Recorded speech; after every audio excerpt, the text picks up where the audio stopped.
çekinme dedim. Söyle vefacı, çekinme dedim. Biliyorsun zaten dedi, bahtsın kara senin belli.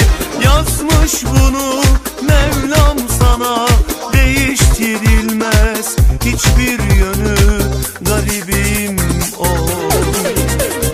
Ben kötü kaderin sahibi değil, vefasız yarin kurbanı oldum. Ne suçum günahım vardı Tanrım, bütün dertlerin durağı oldum.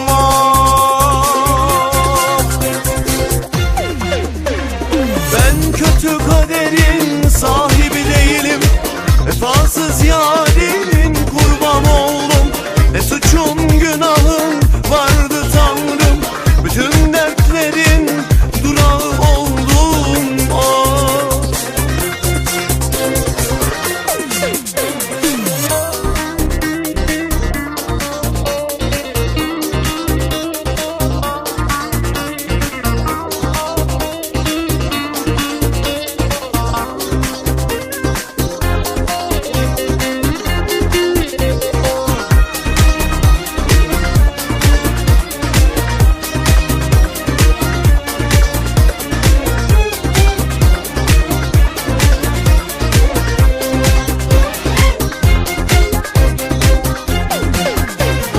Tanrım yaratırken ben kuluna, kötü kader mi yazdın alnıma?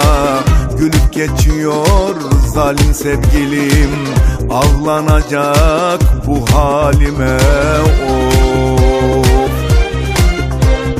Tanrım yaratırken ben kuluna, kötü kader mi yazdın alnıma? Gülüp geçiyor zalim sevgilim, ağlanacak bu halime of. Söyle vefacı, çekinme dedim. Söyle vefacı, çekinme dedim.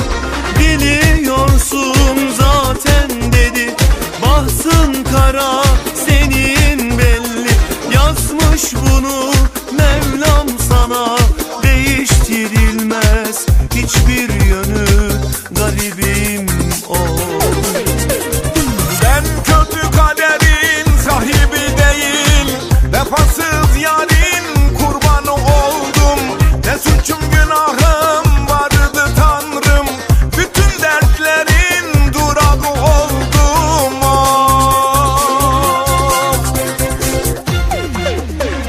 Ben kötü kaderin sahibi değilim, vefasız yar